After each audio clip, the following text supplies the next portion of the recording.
Today's guest is Chananya Abraham, who is a seasoned psychotherapist renowned for his expertise in working with teenagers, young adults, and families.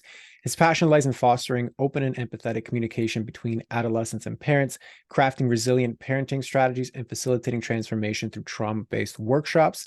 Chananya is also the creative force and host behind the acclaimed podcast, Parenting is Easy, said no one ever, where he explores the realities of parenthood with humor, heart, and a wealth of insight. So, Hananya, thank you very much for being on. How are you doing today? Thank you. I'm doing awesome. Thank you so much for having me on this program. You're very welcome. I'm excited to dive into this. I mean, just right off the bat, I like it, the name of your podcast. I really like. Like, I'm a new parent myself, and I'm like, yep, I viscerally understand now exactly what is behind. I've heard it before, but I like understand it fully now. So A, I just wanted to say that, and then B, yeah. And I read your intro, but anything else you want to add to that to contextualize, who you are, how you got doing what you're doing, floor is yours for that. So, okay. Well, first of all, you did an awesome job. I don't, there's not really much to, to sort of change there in any way. I think it was a perfect intro for who I am and what I'm trying to continue to grow and my message for the world when it comes to parenting, when it comes to psychotherapy. I think there's the word trauma nowadays is used heavily, and sometimes I get insecure with using it because of how much it was used. I think years ago, ADHD or ADD was used a lot, and now this sort of transition into a world of trauma. So I'm sort of, wary of using it, and I understand that people could be skeptical of it, and we want to be able to talk about it, and for it to be something that is important to bring an awareness to for what people have gone through, and it's a plethora of different things where people what their background is from, whether it's acute or developmental trauma from probably from even from like your inside a mom's stomach all the way up until 80, 90 years old. So there's a ton of different ways for how to look at the concept of what trauma is and defining it and the constant or different types of effects that it can have on the person and in a relationship later on in life. And you can have different stages of trauma and how it's going to affect people in different ways. So that's something that we talk a lot about in the room, whether it's with the teenagers that I deal with a lot, the young adults, 20, 30-year-olds, or the parents, and how to deal with both their own trauma that they dealt with in their own homes and how it manifests itself within their own parenting skills. So that's something that we talk about a lot. And that's where the concept of the podcast came from as well, because, realizing that, hey, we're not alone in this, and we're all struggling in some way, shape, or form. As a parent myself, that's something that, yeah, it's important for us to feel and having that support. And whether you're getting it in house, from your spouse, or whether you're getting that from somewhere else, to realize that whatever you're going through, someone else has gone through it too. And I think it's fair to say that regarding problems of parenting, I don't think there's been anything new invented over the past couple thousand years. So, it just obviously it shows differently in year 2024 than it's going to show in year 1800, and probably different than year 2060. So it's just something to sort of keep in mind regarding that we're all going through something. So let's talk about it. And I think the concept of talking and bringing things to the surface is really important. And that's my message. Let's talk about it and let's see what we can do about it.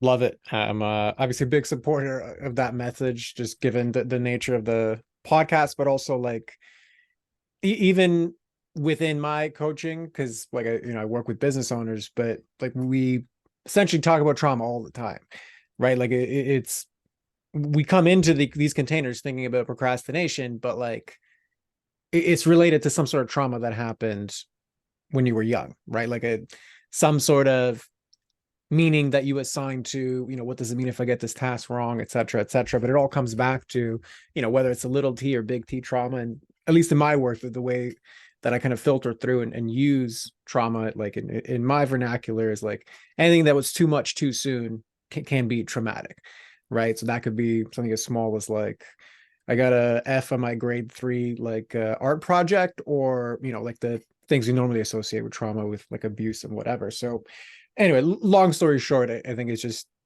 I agree with you that it's such an important thing to like talk about, to elicit, to see it in different contexts of like where we exist.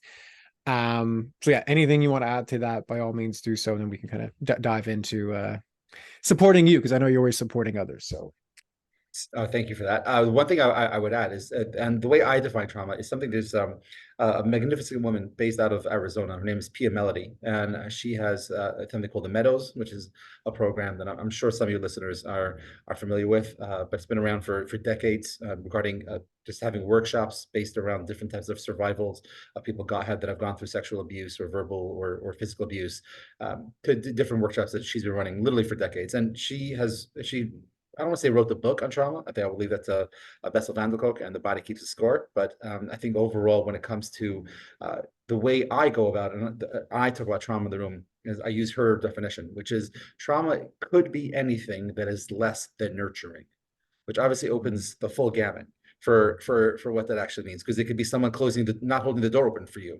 in sixth grade, and when you walked into class and your knapsack getting stuck in the door. It could be anything in a certain way, and depending on what our surroundings are and how we have a healthy support system is how we make sure that things don't turn into a trauma. And the way I like saying it is the way trauma has been caused through relationships. And not talking about PTSD or bombs and war and stuff like that, but in general, a lot of traumas have been caused through relationships. The way we heal from trauma is through relationships.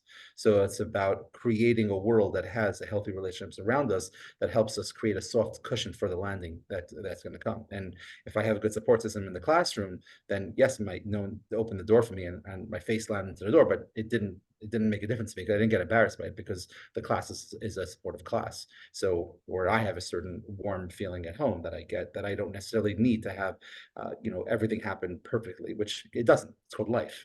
And it's about knowing how to navigate through it. And when we have a good support system, I think that's when we're able to deal with things, which is, I think, why I'm here, to learn about a certain support system that I think I could use some assistance with. Love it. Well, perfect segue into how can I best support you today? Okay, so I have a private practice. Thank God, I feel very, very privileged and lucky to have what I have, and having two different offices here in Connecticut, where I'm based. And I'm a sole practitioner. I have an LLC that I work for myself.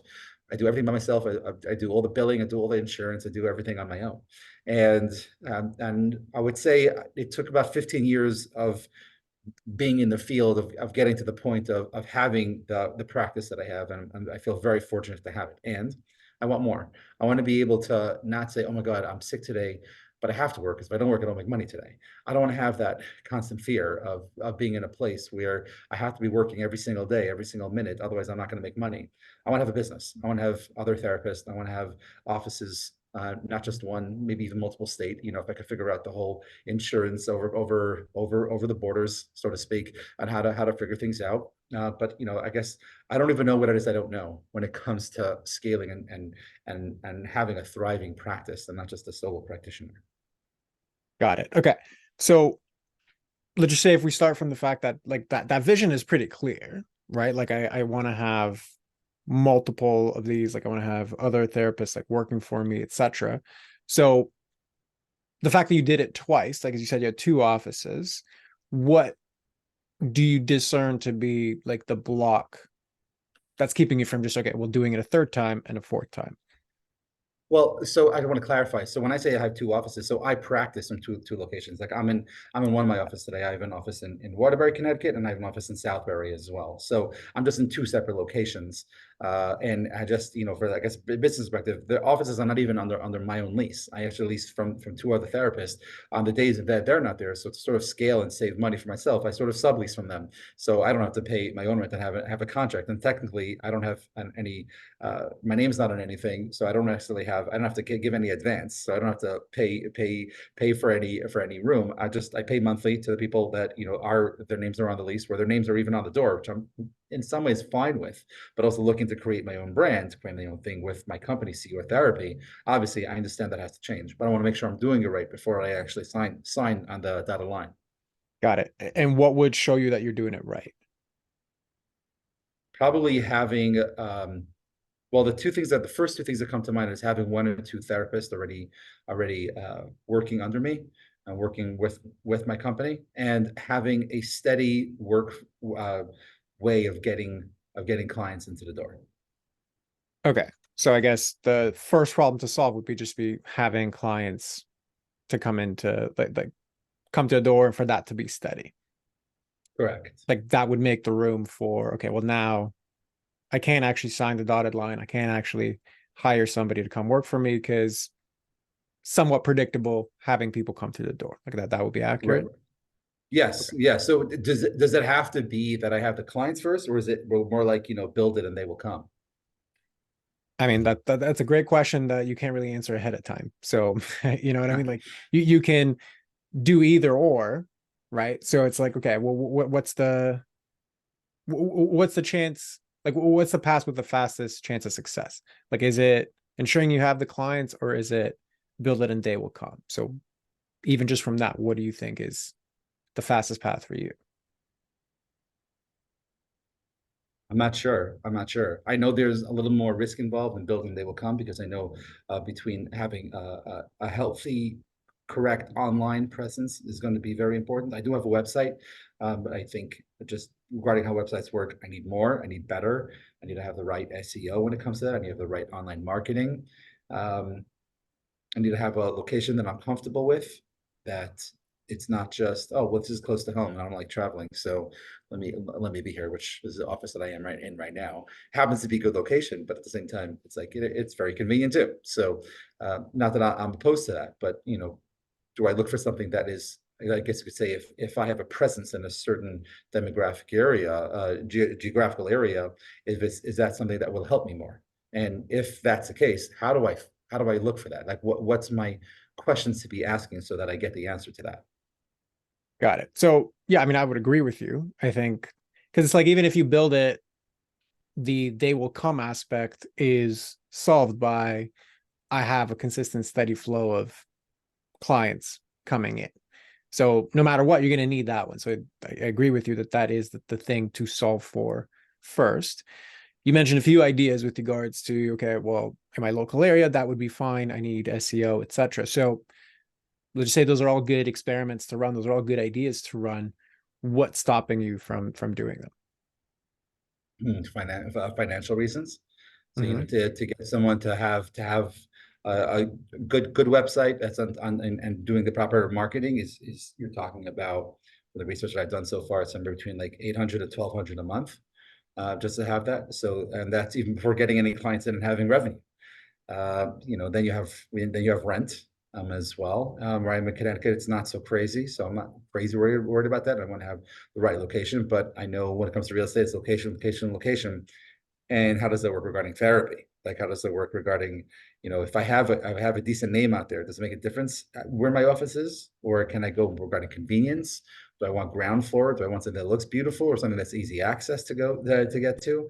I think those are questions that I know I've thought about, but I've never really had gotten the answers to.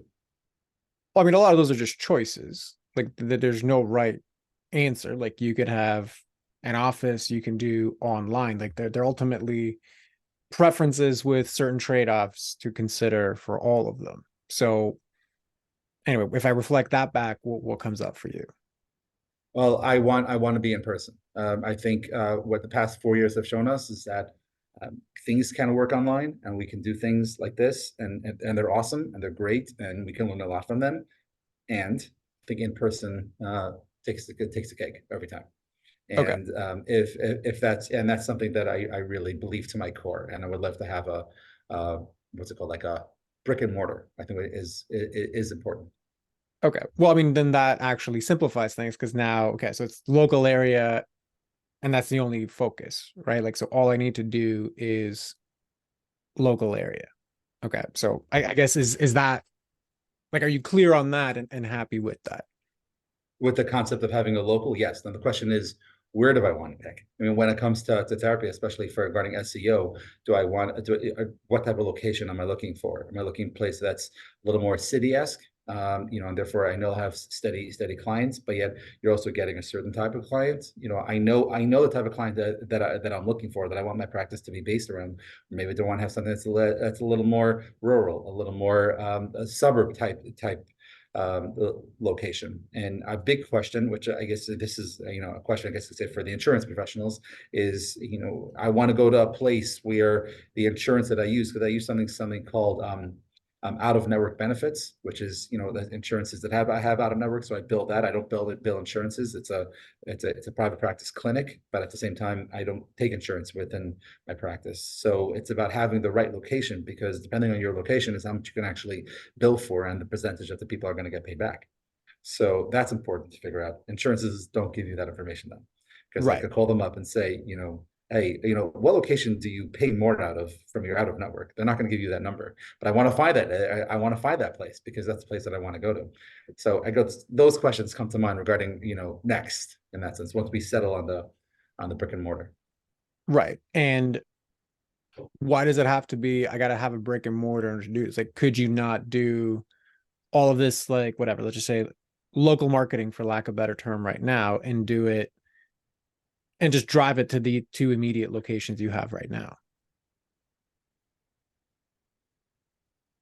So you're saying without having to sign a lease, just stick to what I have right now, but just create a more online presence, and therefore just whether it's people come to the office where I am or doing things online. I mean, you already have two locations you operate out of. Right. So why not invest your time, efforts, money, energy, whatever, into becoming the go-to person in those two areas? Okay. So you're saying, so now okay.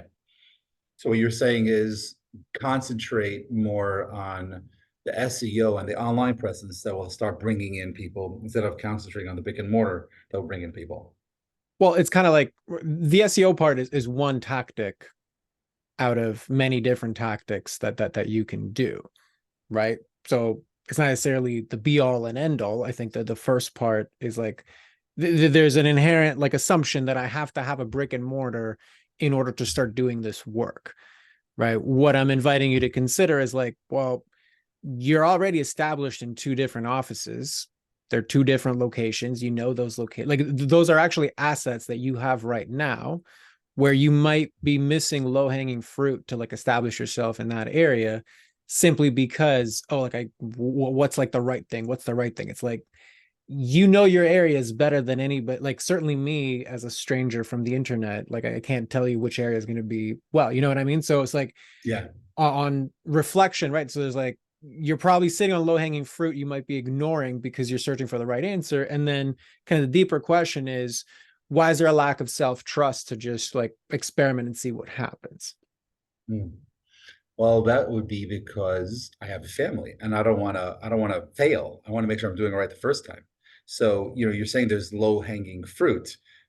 Where would I even look for that to know if there's low hanging fruit? Well, if the general lens through which you're viewing all decisions is I have to get it right the first time, then that's going to be a big hindrance. Because unlike a test, you don't know, right? Like it's like in school, right? Like you study and then you do the test, or it's like in business, like you everything's a test and then you learn afterwards, right? So it's like it's inverted with regards to where your comfort has to be. And it seems to me like that there's a part of you that is very much rooted in, when I know the right answer, I go all in on the right answer. But the Yes. thing with everything that you're asking and a lot of the decisions you're looking to make is like, many of them are preference based. So there is no right answer other than the right answer for you. Okay. So you have to actually answer them. And then two, part of getting to that right answer is actually a very iterative process with certain trade offs and risk inherent into it. Now, you don't have to take those, but then it's like you continue living how you want to live. And there's nothing wrong with that. But it's kind of like if there is a part of you that really wants this expansion, it's hitting right up against this need to actually like be certain and right. So what lands for you with that reflection? I understand that. Overall, what I'm taking what you're saying is that I have to be comfortable with uncomfortability, and that's where growth comes from. And I think that's something that I 100% need to work on as a small business owner, of needing to make sure that um, I'm okay with that. I guess you could say the I want to say the problem with that, but at the same time as you're saying that, my other thoughts are, okay, well, I've already tried and done certain things. I've stretched how to market online. I've made mistakes. I've learned from them. I've learned some amazing stuff based on the mistakes that I've made regarding whether it's the EHR that I use or how I do online marketing, who sets up my website. Do I use WordPress or use Wix? Questions that if you'd have told me when I was in grad school, like, what the hell you're talking about. But these are obviously things that you pick up on regarding how what I'm supposed to be doing. I'm at a certain point though where I'm stretched. I want to say thin, but like it's going to start getting very thin if I keep on going along the streets of first you do the test and then you study when it comes to business, which is basically what I'm hearing you say. But it's like, okay, so it's not like I have a gun to my head here, but at the same time there is a certain amount of pressure that's there to make sure that I am doing it right at this point. It's not just about trying it. I'm I want to make sure that I'm doing it right, and I have to have patience with that, and I get that, and I also don't want to mess up. So that's really what's coming to mind. Right. So I guess in that case, it's like what you have in front of you is data on what constraints you have. So financially, within my budget, on average, I make X amount. Okay, so I have this amount of money to play with, right? And by play with, I mean like if I lose this money, it's okay, right? Now, if the constraint is I can't lose any money, okay, that's cool as well. Like it's not like you're like you said, you're not in a bad situation. That's something to be celebrated for. But then it's like, wait, we've got to work within the constraint. So one constraint is, okay, I can't spend any money. Fine. There's a lot of things you can do that are free that basically just have to meet the criteria of it's going to emphasize my local area. So now if you're looking at, okay, how much time am I spending on activities that don't move me towards improving, my visibility in my local area? So like you mentioned a podcast, obviously I'm a supporter of doing a podcast. So, there's that. But then it's like, okay, is this podcast one that is helping that particular priority? Like if the answer is no, then that's like a trade-off that has no money, but that has to be made, right? And I'm just using that as an example because that's all I know about you, right? But I'm saying like that's then kind of the thought process you want to go through on how do I prioritize what is it that I actually do. So Right. again, anything that lands for you there, does it not land? Yeah, no, I hear what you're saying regarding the podcast. Right now, I'm using that and the money I'm spending a month on taking care of all the editing and the marketing with the social media and everything. I look at that as advertisement. By the past 4 or 5 months, I would say it's something that I've been spending without seeing a dime back, in that sense. So I Right. don't So know then what the limit is, but even yeah, if we're that's for looking sure at just something to that in think about. isolation, right? So I'm spending resources on this particular podcast. Okay. Is it oriented towards the thing you say you want, which is I want more visibility and clients in my local area? Right now, I can't see that. I don't see that. Okay. So like that's That's the now, goal. The goal is to have that. okay. So like that's now a resource allocation thing, right? Like if you want a podcast that's kind of big generally, that's cool as well. But it seems like the more immediate priority is I actually need something that's more local. So one potential trade-off is, okay, what if I took the resources from producing the podcast and allocated towards more local exposure, whether that is doing a local podcast, whether that is doing the SEO, whether that is doing some other combination thereof, like that's now a different thing. But fundamentally, it's like I'm doing all these activities and I have this priority, but they're not always aligned. And this happens all the time with business owners because it's so hard to A, get clear, and then B, take ownership of it to the degree that like you're constantly saying no to everything other than the thing that aligns with the thing you say you want. So Okay. what aligns with you for that?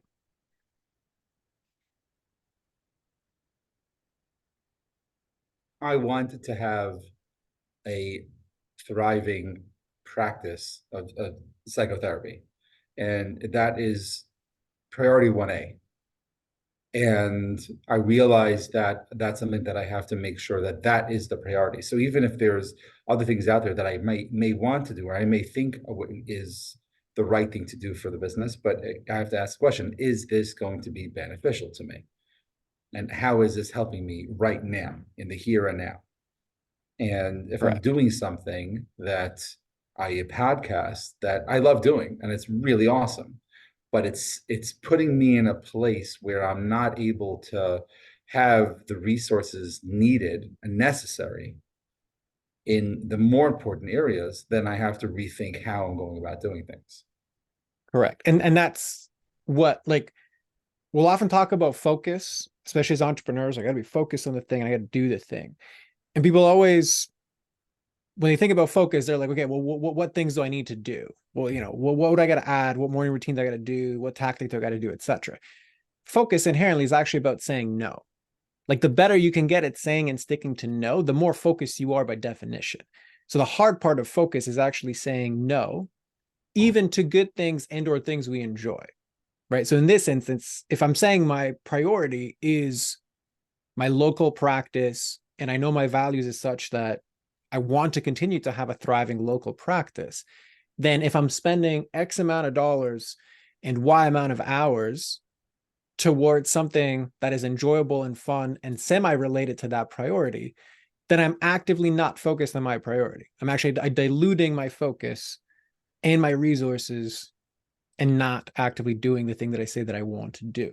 So then it's Right. either I get honest and I change the thing that I actually want, or if it is the thing that I want, then I got to make some trade-off decisions and get better at saying no. So again, what lands for you there? Um, uh, that my priority is my private practice. So therefore, either I don't. I'm trying to think of ways that I don't have to shut down, the whole podcast, but at the same time, seeing how I can change about resources. Like the people that I'm working with, were they want to put my face on it more. So therefore, we're doing video editing for YouTube for the entire podcast, which is an extra couple $100 a month. So instead of doing that, and those $200 can be used towards the website building and having an online marketer and helping with the SEO, which will drive in traffic. Eventually, I'll get back to having a YouTube page that is working well.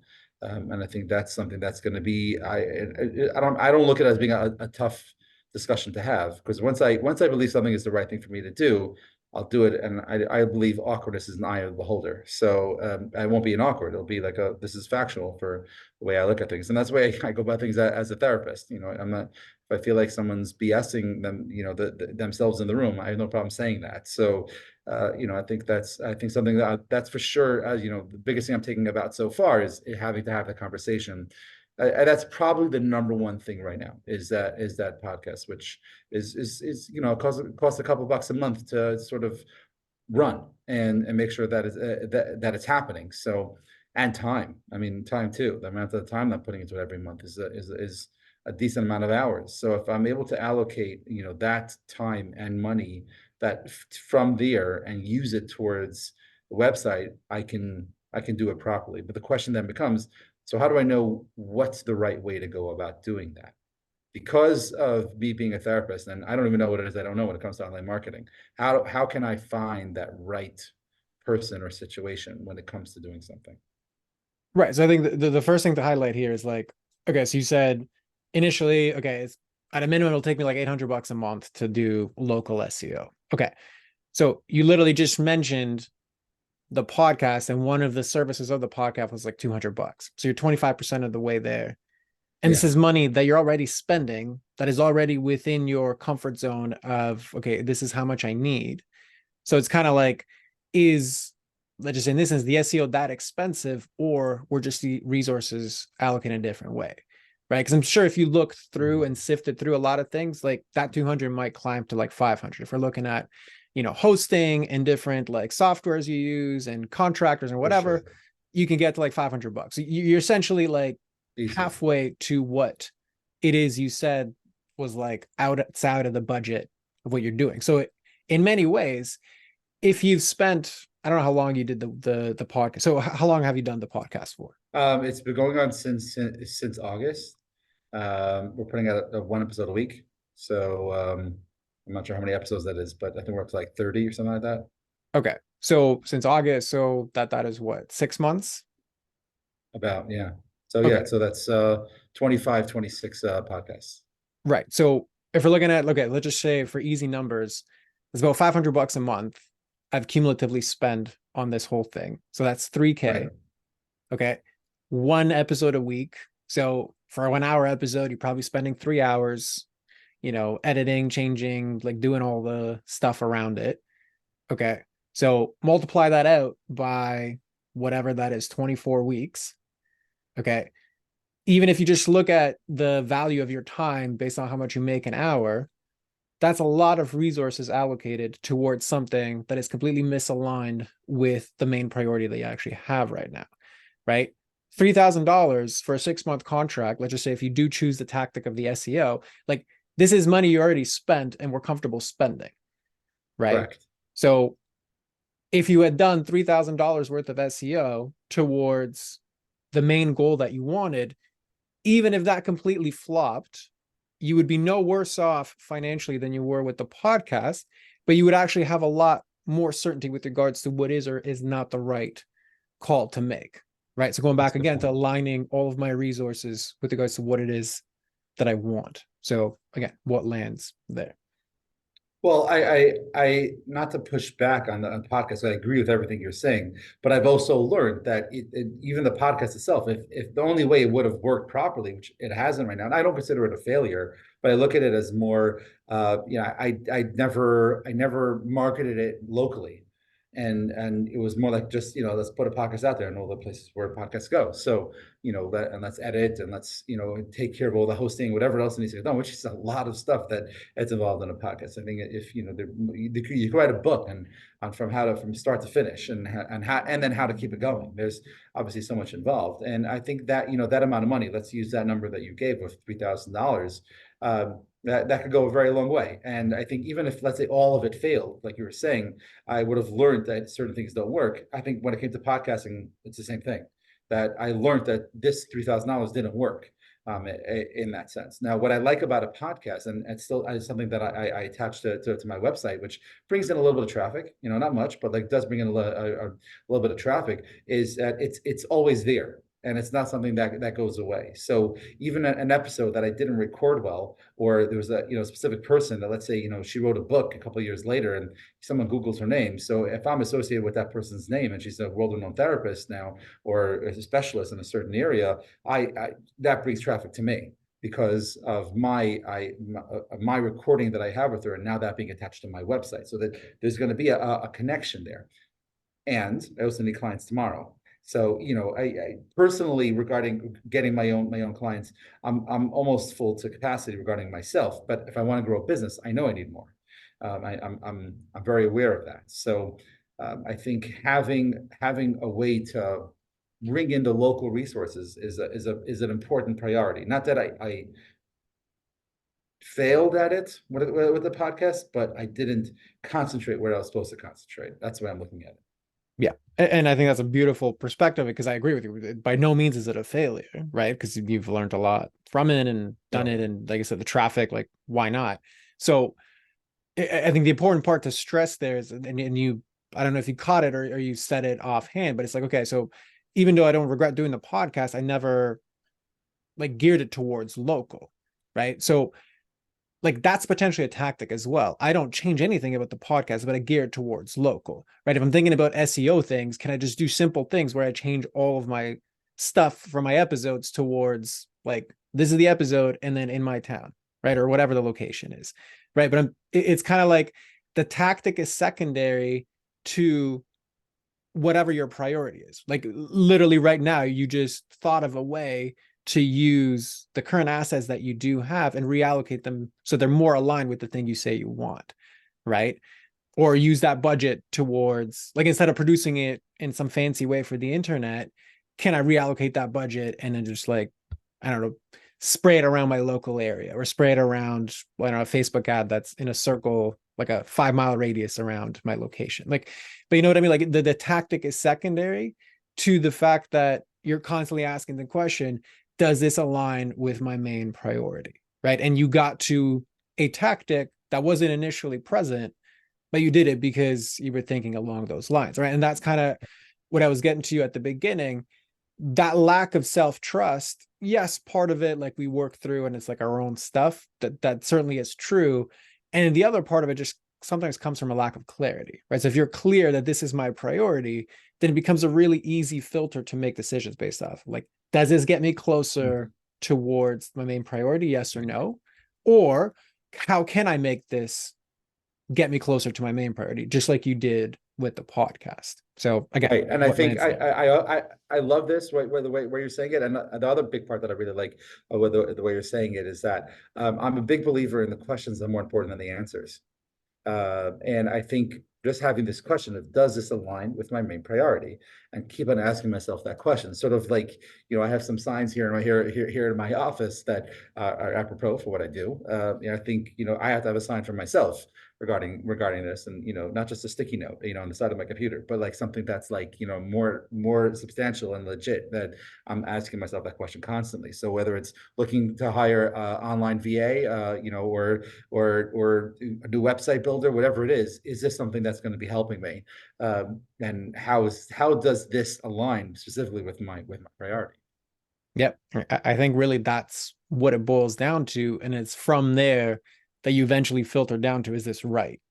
Because whatever gets you closer to your priority, whether that's, doing talks at a coffee shop that's right beside your office, like that could be a better use of your resources than $800 a month for SEO, right? Like, I don't know, both are worth testing. One doesn't cost any money. You know what I mean? But it's like, Right. it's just easier to make that tactical decision. And it's easier to have that certainty of like what's right when you are clear and are taking ownership of what you want. So yeah, I think we're saying the exact same thing. And I'm glad that that's landing for you as a filter to make future decisions. For sure. Beautiful. So anything like, does this feel complete for you as far as like kind of zooming into this problem, or is there still something left outstanding? Well, I think there's still a lot of unknown, because it's still like, okay, what now? But I think just regarding the vision and the focus, like, yeah, I think you were saying, and asking this question, I think is important. So anything that I'm doing or buying or investing my time or money in, asking that question of does this align with my main priorities is I think going to be important, and something that I need to ask myself. And I don't think it's an answer sometimes that I am able to just give instantaneously. I think it's an answer sometimes that it takes a little bit of time just to sort of get the answer, and that the answer has to resonate with me. It has to actually like, oh yeah, okay, this makes sense. Oh no, this doesn't. Um, and I've for sure made the mistake of doing impulse buying, because like, oh, if I have a half hour to act on this, and then I get this thrown in for this, and it'll be better off for me. And then there were out $2,000-3,000 on based on whatever gimmick or website builder I might have used. So it's about, I think when you have that, does that align? Yeah, I might save myself $1 or two, but did I think about it? Did I get myself to a place where that makes sense, and this goes within my priority? Am I reaching too far if I'm hiring someone that does med management before I hire another therapist? Am I going to buy that machinery, which technically could make money if I add it onto services, but right now I'm not holding a place where I could lay out that money. So just asking those questions, this one question specifically regarding does this align with my main priority, I think is important. Is there another way I could be asking this question, or is this question I guess you could say, the epitome of what I should be thinking about? And is there a point where I should be adjusting what this question is? I mean, I think you've kind of laid it out with regards to like, when you are clear on where you want to go, then it's like you've actually answered like 10 other questions that come afterwards. Should I buy this machinery? Should I buy this course, etc.? Like, you don't actually have to, like, it gives you the anchor on which to make those decisions off of, and then you work down from there, right? So I think for where you're at right now, and especially this trajectory where you're going to have to work through the discomfort of like trusting yourself in the uncertainty, I think it's a very important anchoring question for you, because it's applicable. It's essentially a principle, right? So it's applicable in all of these tactical, strategic type situations. So it'll always serve you. Like it's always in the back of your pocket, right? So I wouldn't say at this point right now, because it's pretty universal in regards to application. I think it's enough for where you're at right now. Got it. Perfect. Okay. I wish I could answer all the other questions, but that would involve many different calls and a lot of different iterations. But since this feels complete for you, I'd love for you to then just close us off by letting everybody know, where to find you, who's the best person to find you. Floor is yours for that.